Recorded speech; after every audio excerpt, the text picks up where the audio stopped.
¿Vivís un caos familiar? ¿En tus finanzas o con tu pareja? ¿Te discriminan? ¿Nadie te entiende? ¿Tenés alguna denuncia o problema al que nadie da respuesta? Queremos ayudarte en nuestro segmento Debates y Soluciones. Hemos llegado ya al momento del segmento Debates y Soluciones. En esta primera oportunidad vamos a hablar con un invitado especial sobre temas ya específicos y de relevancia, es decir, la misión del Fondo Monetario que se encuentra en Nicaragua para evaluar la situación económica del país, y por supuesto también hablaremos sobre Taiwán y la posibilidad de que se compre o no exactamente 9.000 millones de córdobas, esto como bono al gobierno nicaragüense. ¿Existe la posibilidad de que este gobierno, el de Taiwán, pueda comprarle los ya destacados bonos a Nicaragua? Lo vamos a abordar y a conocer inmediatamente con nuestro invitado.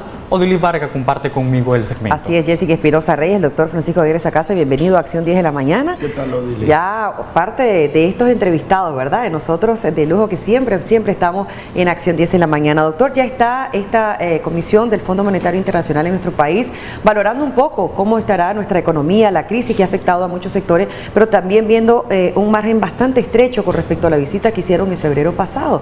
¿Qué tanta confianza puede haber en nuestro país en cuanto a inversión? Bueno, yo creo que lo primero que tenemos que agradecer es que el Fondo Monetario está acá, y en eso hay que agradecer también al gobierno de haberlos invitado, porque por ejemplo en el caso de Venezuela no ha llegado una misión del Fondo Monetario en más de 10 años, o sea que hay no una suspensión, se ha muerto totalmente entre el diálogo del Fondo Monetario con el gobierno de Machado, ¿verdad? Sí. Ahora en nuestro país estuvieron ellos en febrero, hicieron lo que ellos llaman su consulta del artículo 4, que es un análisis profundo de la economía nuestra, en donde ellos hacen recomendaciones específicas. Tal vez la que más recordamos los nicaragüenses, que tenían que reformar el seguro social. Sí. Esta misión es la primera después de abril. No va a ser una medición tan llena como la que hubo en febrero, pero ellos van a ver qué es lo que ha pasado en Nicaragua, cuáles son los nuevos temas. Desde febrero hablaron de problemas eventualmente políticos que podríamos nosotros los nicaragüenses encontrar, pero ahora van ellos a ver las cifras del gobierno, los pronósticos para el futuro y ver si ellos están de acuerdo con ellos. Ahora el fondo Odilí ya dice que para este año la economía nicaragüense va a sufrir una contracción de 4 puntos porcentuales, y para el año entrante ellos están pronosticando que esa contracción continuará, pero no tan fuertemente. Están hablando de una contracción de 1 punto porcentual adicional. Sí.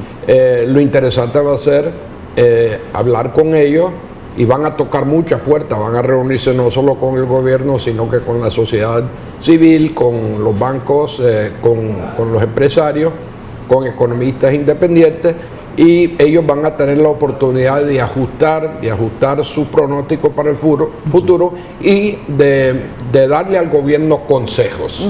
Sí. La gran pregunta que tienen los nicaragüenses es que si van ellos a hacerle un préstamo a Nicaragua ahorita, porque la verdad es que estamos pasando por una situación en donde, por ejemplo, el presupuesto del 2018 no está financiado, ¿verdad? Sí. Y eso lo vamos a abordar en la segunda parte de la segunda pregunta. Pero la verdad es que, a mi entender, esta misión no va a acordar un programa con Nicaragua y tampoco le va a soltar plata a Nicaragua. En esa línea, doctor, quiero dar lectura a lo expresado por Roberto García Saltos. Él es quien encabeza, ¿no?, la delegación del Fondo Monetario Internacional en nuestro país. Dice: vamos a tener una evaluación de cómo está la economía nicaragüense en primer lugar, y en segundo lugar vamos a definir un cronograma para mantener la consulta del artículo 4, que posiblemente la mantendremos en los próximos 6 u 8 meses, expresó García. ¿En qué consiste este artículo? Bueno, ese es el nombre que ellos utilizan para esas medidas de costilla, como decimos en Nicaragua. Ahí vendrían por más tiempo, verían el progreso que ha habido en las recomendaciones que ellos hicieron en su última reunión de artículo 4, que repito fue creo en el mes de febrero, y allí sí podría eventualmente hablarse de un programa acordado con el Fondo Monetario. En el caso de que no hubiese financiamiento, por tal vez una falta de consenso en la comunidad internacional en cuanto al apoyo a Nicaragua, o tal vez por la renuencia del gobierno de aceptar las recomendaciones de ellos. Eso sería una señal muy negativa para Nicaragua, pero también existe la posibilidad de que haya lo que llaman en el fondo un programa sombra, en donde no hay financiamiento, no hay un compromiso sobre todos los aspectos, pero por lo menos habría progreso. Una de las cosas que yo creo que ellos van a encontrar acá es que una de las cosas que ha contribuido a la falta de confianza en nuestro país no es solo la profunda crisis económica que estamos viviendo, la profunda crisis financiera, sino que también el hecho que el Banco Central de Nicaragua, que siempre ha sido transparente, que siempre ha dado a conocer informaciones de una manera oportuna, que ha manejado una relación muy estrecha con los bancos, en el último mes ha estado comportándose de una manera errática. Es decir, por ejemplo, cambiaron las reglas para la entrega de billetes de dólares del Banco Central al sistema financiero, y no es que lo que ellos recetaron es un gran problema para Nicaragua. En muchos países existen estas cosas. Lo malo es la manera en que se hizo. El gerente del Banco Central, no el propio presidente, llamó a los bancos para decirle a partir del lunes estaban a hacer las nuevas modalidades, y eso creó una inconformidad en el sistema, incertidumbre. Y lo más malo en la economía, mi querido Yeltsin, es incertidumbre. Y sobre todo la especulación que ha generado eso. La comisión del FMI también va a abordar el sistema financiero, todo lo relacionado a esto, pero también cómo está afectando la crisis al sector construcción, el sector turismo, a las maquilas incluso, para saber un poquito. Y como usted decía, la gente lo que siempre se pregunta es, ¿van a destinar algún presupuesto para préstamos a Nicaragua? ¿Y cómo eso involucraría también un déficit en el presupuesto de la República? Bueno, te repito, Odili, yo no vislumbro que como resultado de esta misión va a salir un stand-by, que es el nombre que se le da en el Fondo Monetario al apoyo financiero que le da a países. Creo que no es el momento todavía. Y yo creo francamente que el Fondo Monetario se va a dar cuenta muy rápidamente que el meollo de nuestro problema no es que nuestro país es pobre, no es que se está manejando mal la economía. El problema de fondo es la crisis política que ha provocado todo esto, ¿verdad? Exacto. Entonces, para mí, el mensaje que yo le transmitiría al Fondo Monetario es que si no se llega a un arreglo político que incluye una transición política hacia un gobierno democrático, difícilmente se van a dar las condiciones en nuestro país para crecer otra vez. Quiero decirte algo, Odili. El fondo dice que el año entrante vamos a tener una contracción de 1%. Si por decirte algo, mañana se llegara a un acuerdo político con Daniel Ortega, ¿verdad? Te aseguro que el año entrante nuestra economía estaría otra vez repuntando, que estaríamos creciendo otra vez y no sufriendo una contracción. Pero si por otro lado no se llega a ese acuerdo, seguimos en el impasse político que tenemos ahorita, el año entrante nuestro colapso económico va a continuar, y esa estimación del fondo de que vamos a tener una contracción de solo 1% va a ser demasiado optimista. Ahí anda un economista diciendo que podríamos tener una contracción el año entrante del 20%. No excluyo algo de esa magnitud si no se logra un arreglo político. Dado lo que ya hemos visto a lo largo del contexto, yo quiero mencionar los elementos que tienen que ver con el artículo número 4 ya mencionado por nosotros de acuerdo al FMI, y es que como número 1 están las obligaciones generales de los miembros, como número 2 disposiciones generales de intercambio, número 3 vigilancia sobre acuerdos cambiarios, valor nominal como número 4 y por supuesto 5 divisas separadas dentro de los territorios de un miembro de esta, por decirlo acá, empresa. Importante mencionar o explicar acerca de estos factores, doctor. Bueno, lo que tenemos que entender nosotros es que el Fondo Monetario es como el Banco Central del mundo. Sí. Entonces ellos se preocupan por esos parámetros que son importantes, pero en esta misión los temas más importantes es el comportamiento de la economía, que incluye naturalmente, por ejemplo, la situación de reservas del país, pero van a entrar en elementos más fundamentales qué es lo que está contribuyendo a la crisis económica que está viviendo el país, qué se puede corregir y cómo. Por eso es que la última misión que estuvo acá enfocó el tema del INSS. No se logró nada en el INSS, porque incluso los cambios que propuso el gobierno y que dijo que los había impuesto el Fondo Monetario no respondían realmente a la receta del Fondo Monetario. Y lo que sabemos ahorita es que el INSS no se ha compuesto, que sus problemas se van profundizando y ahora hay retirados, jubilados, pues que están preguntándose si van a recibir, por ejemplo, su aguinaldo con el INSS este año.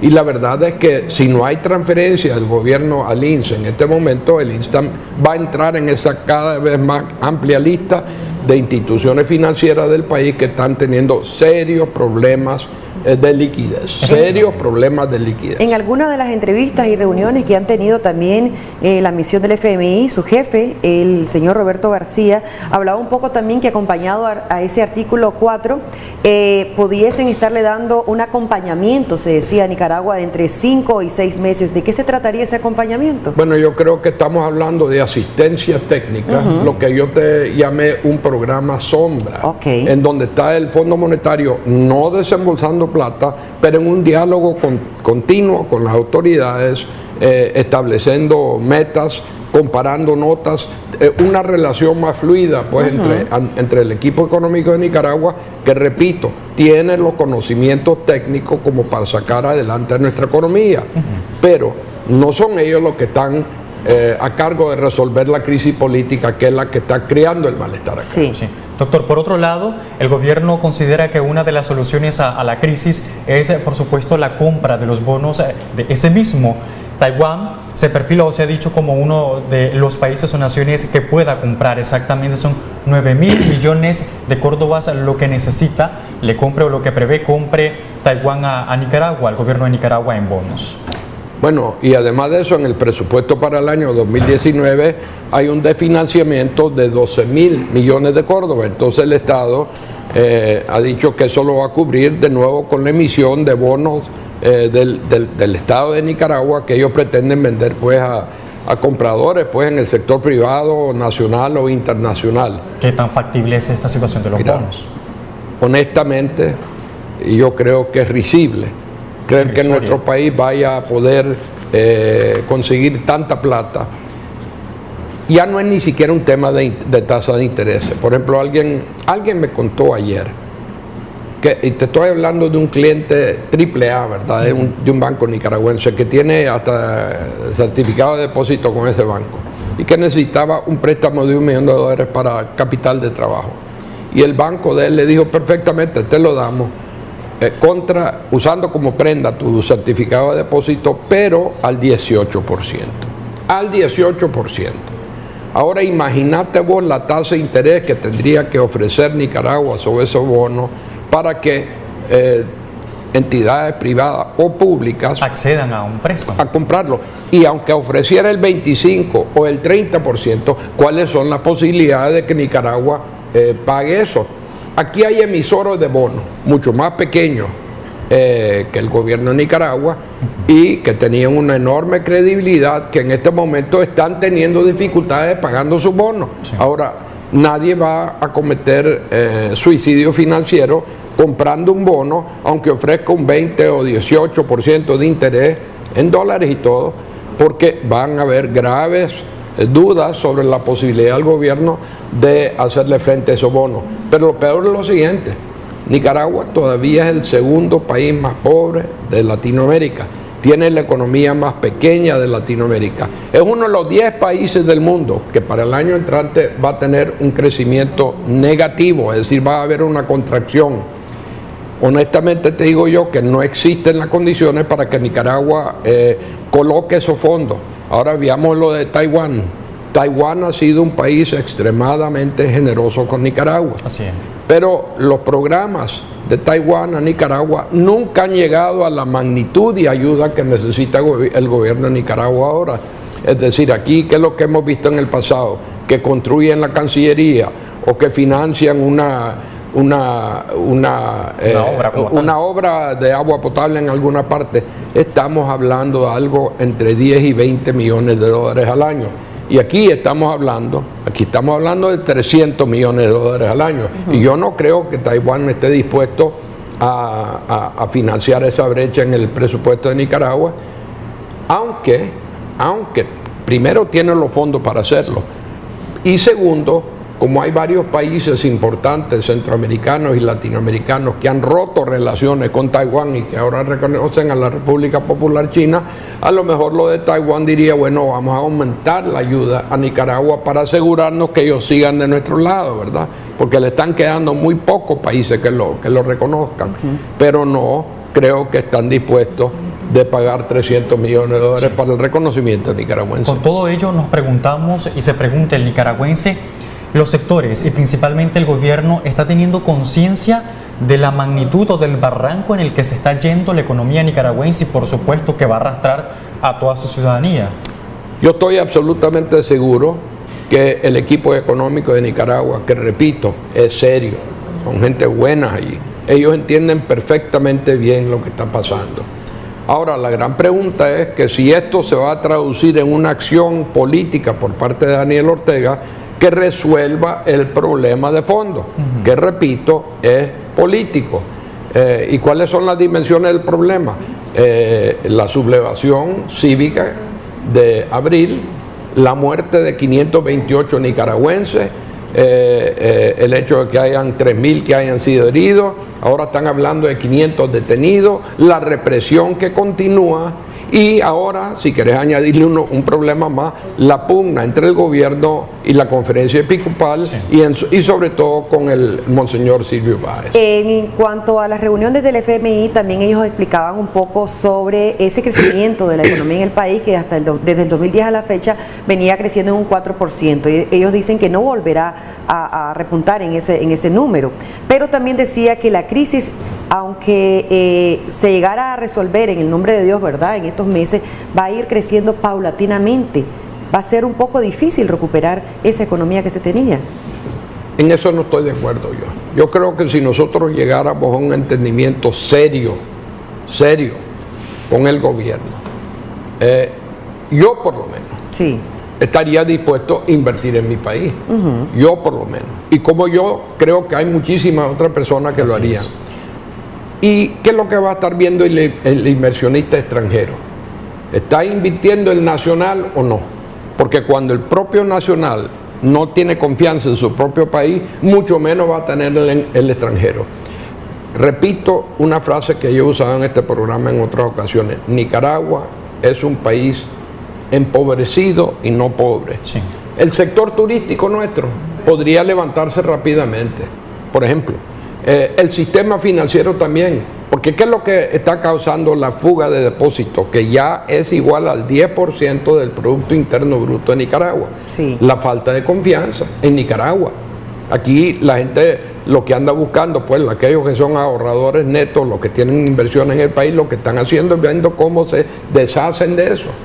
Entonces, en el momento que se llegara a un entendimiento, yo creo que algunas personas comenzarían de nuevo a invertir en Nicaragua porque el país tiene un enorme potencial. Sería valorar eso en sus proyecciones, entonces. Y eso sería, esa confianza es producto del crecimiento de vanguardia que Nicaragua tuvo durante los últimos 10 años. Estamos entre los que más rápidamente estaban creciendo en Latinoamérica. Además que la mano de obra en nuestro país es única, ¿verdad? Bueno, nuestra mano de obra es excelente, pero eso nos lleva a otro aspecto negativo de lo que está pasando aquí, la fuga de capital humano. Ya hay 30.000 compatriotas nuestros que están en Costa Rica y ese número va creciendo. Y se suma el problema. O sea que este es un círculo vicioso. Y aquí hay que cortar el nudo gordiano, llegar a un acuerdo político y todo el resto se va a resolver, todo el resto. Expertos han dicho que noviembre es un mes clave para que el gobierno recapacite, se siente y haya una solución. De lo contrario, explican, acá en Nicaragua vamos a estar en un caos político y económico muy perjudicial para los nicaragüenses. Van a irse concretando las proyecciones de cada uno de los organismos, igual lo que ha dicho el FMI. Gracias, doctor, por habernos acompañado. Un último comentario. viene la época de Navidad. Sí. Para el comerciante nicaragüense esta es la época de bonanza. Este año, si no hay resolución a estos problemas, aquí no hay salvación, no hay manera de recuperar en el comercio y va a ser muy pobre la venta de Navidad. Así Doctor, muy agradecido con usted, por supuesto, y lo que acaba de expresar.